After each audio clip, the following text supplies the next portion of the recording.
हर आराम आरामदायक नहीं होता और मैं दुआ कर रहा था कि कब माता पिता और भाई बहन आ जाएं। लेकिन आराम करना अपने आप में कोई काम नहीं है। हेलो दोस्तों, नमस्कार। हर कोई व्यक्ति जीवन में सोचता है कि जितना ज़्यादा आराम मिल जाए शायद उतना अच्छा है, या जितने ज़्यादा मज़े आ जाए और अच्छा है। लेकिन मैंने थोड़ा रियलाइज़ किया है, देखिए, हर आराम आरामदायक नहीं होता और हर मज़ा मज़ेदार नहीं होता और हर पीड़ा पीड़ादायक नहीं होती। देखिए, ज़्यादातर लोग ना किसी भी प्रकार की पीड़ा से बचना चाहते हैं, शारीरिक पीड़ा, मानसिक पीड़ा, विच इज़ ओके। मतलब कोई भी ये नहीं चाहेगा कि पीड़ा मुझे मिले। लेकिन अगर हम किसी भी व्यक्ति का जीवन देखें तो ऐसा तो कोई नहीं है जिसके जीवन में सिर्फ मज़ा हो और आराम ही हो, आनंद ही हो और पीड़ा ना हो। देखिए, मैं आपको एक किस्सा बताता हूँ, शायद उससे आप मेरी बात समझें जो मैं कहना चाहता हूँ। मुझे अच्छी तरह याद है कि जब मैं 14 वर्ष का था तो पहली बार मुझे अकेले हमारे एक रिलेटिव के साथ मुझे मेरे गांव भेजा गया, जो कि उत्तराखंड में है।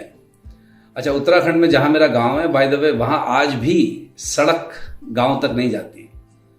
तो कुछ दूर तक गाड़ी जाती है, उसके बाद आपको पैदल जाना होता है। अच्छा, 14 वर्ष में आदमी नवा नवा जवान हो रहा होता है। तो पहली बार जब मुझे अपने एक रिश्तेदार के साथ अकेला, बाकी फैमिली नहीं गई थी, अभी उनको बाद में आना था, मुझे भेजा गया, तो मुझे बड़ा स्वतंत्रता का अनुभव हुआ। और दादी जी को मैंने उससे पहले 2-4 बार मिला था, जब वो आती थी दिल्ली, तो थोड़ा बहुत था आइडिया, लेकिन मतलब दादी जी के साथ वो इतना घनिष्ठ संबंध नहीं था। तो खैर, तो पहली बार मुझे 1-1.5 महीने के लिए गांव भेजा गया 14 वर्ष की आयु में। तो जब तक तो गाड़ी में थे, जब तक सड़क तक पहुंचे, तब तक तो सब ठीक था। लेकिन जब गाड़ी से उतरने के बाद अपने गांव तक पहुंचे तो साहब, वो जो रास्ता है पहाड़ी का, उसमें लगभग 1.5 घंटा मुझे लगा। और 1.5 घंटा पहाड़ी रास्ता, मुझे नहीं पता आप में से कितने लोगों ने कभी पहाड़ी रास्ते में सफ़र किया है। मैन और मतलब तो काफ़ी स्टेमिना चेक हो जाता है।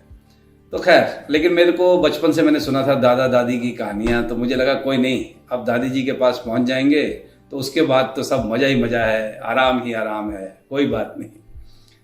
तो 1.5 घंटा लगा साहब मुझे सड़क से अपने गाँव पहुँचने में। लेकिन गांव पहुंचने के बाद पता चला जी, जो पहाड़ी दादियां हैं वो थोड़ी अलग होती हैं बाकी शहरों की दादियां से। 2-3 दिन पोते जी की सेवा हुई और 3 दिन के बाद पोते जी को सुबह उठाया जाने लगा कि चलो खेतों पे काम करने चलते हैं। तो मैंने दादी जी से कहा, जी कि मुझे कहाँ खेतों पे काम करना आता है। कहती, कोई बात नहीं, सीख जाएगा, जैसा भी करेगा कोई बात नहीं, तेरे अपने ही खेत हैं। और अब आप सोचिए साहब, मेरी पैदाइश, पालन पोषण सब दिल्ली का है। तो मेरे लिए गांव में खेतों में काम करना, और वो मतलब बहुत कठिनाई थी। पर अब क्या करें साहब, दादी जी हैं, दादी जी ने कहा है तो काम करना शुरू किया साहब खेतों में। बड़ी पीड़ा होती थी खेतों में काम करने की, क्योंकि बड़ा शारीरिक श्रम लगता है। अच्छा, पहाड़ी खेतों में भी क्या है कि पहाड़ी खेत भी बड़े ढलान पे, ऊंचाई पे, सीधे सीधे खेत नहीं होते जैसे आप ट्रैक्टर से खेती कर लेते हैं, बैलों से खेती होती है।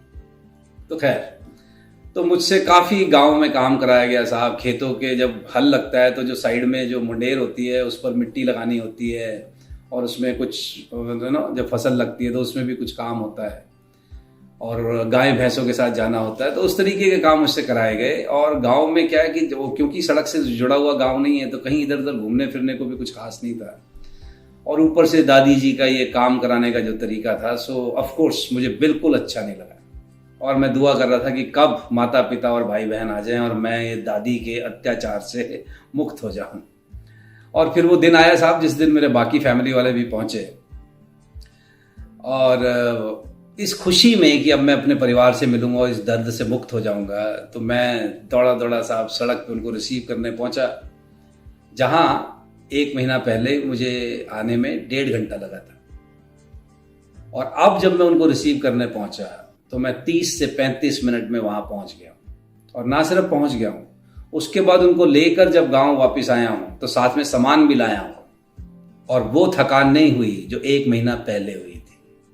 अर्थात ये जो 1 महीने से दादी जी ने मेरे साथ जो किया था, जो कि मुझे पीड़ादायक लगा था, लेकिन उसका अल्टीमेटली जो मेरे शरीर पर असर हुआ, वो क्या हुआ, स्टेमिना बढ़ गया, मसल स्ट्रेंथ बढ़ गई, अभ्यास हो गया।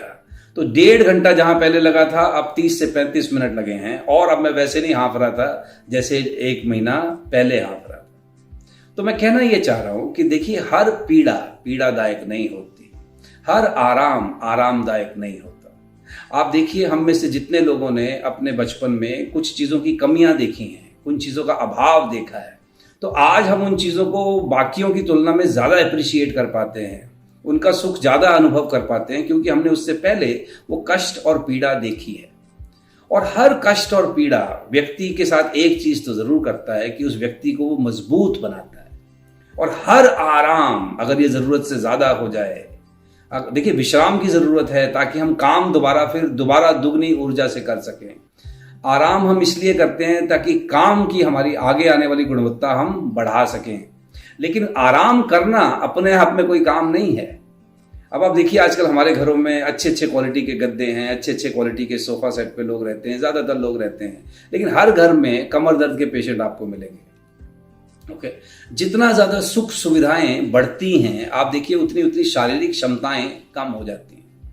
हम में से जो लोग पहले खुद दिमाग से कैलकुलेशंस करते थे, जमा घटा गुणा भाग करते थे, तो बहुत अच्छी हो जाती थी। अब आजकल के बच्चे को अगर आप कैलकुलेटर ना दो और अगर वो फ़ोन यूज़ ना करें, तो नॉर्मल गुणा भाग भी उनके लिए मुश्किल है। क्यों? क्योंकि उस पर्टिकुलर क्षमता का विकास साथ में नहीं होता है। क्यों? क्योंकि उस पर आपने यूज़ नहीं किया, उस पर आपने वो प्रेशर नहीं डाला है। ओके, तो हर आराम आरामदायक नहीं होता, हर पीड़ा पीड़ादायक नहीं होती। अगर भगवान ने हमें मजबूत बनाना है तो हमारे घर में हॉर्लिक्स या बॉर्नविटा थोड़ी भेजेगा, जीवन में थोड़ी चुनौतियां भेजेगा, कठिनाइयां भेजेगा। तो जब भी जीवन में, जो कि कभी ना कभी होगा, कठिनाइयां और चुनौतियां तो आती हैं, पर उसमें ये स्मरण रखें कि वो हमें मजबूत बनाने आई हैं, ठिकाने लगाने नहीं आई हैं। और जब हम इनसे गुजर जाएंगे, इन्हीं इवेंट्स को, इन्हीं घटनाओं को, जिनको आज हम दुखद घटना कहते हैं या कठिन घटना कहते हैं, इन्हीं को बाद में एज ए सक्सेस स्टोरी बताएंगे। आज अगर आप ध्यान से सोचें, आज आप जिसको अपनी उपलब्धि बताते हो, एक समय वो आपकी चुनौती था। तो आज जो आपको चुनौती लगता है, वो आने वाले भविष्य की उपलब्धि होगी। तो अगर आप इस नजरिए से इन चीजों को देखें, तो शायद आप उनको बेहतर तरीके से हैंडल कर पाएंगे। Think about it. Thank you.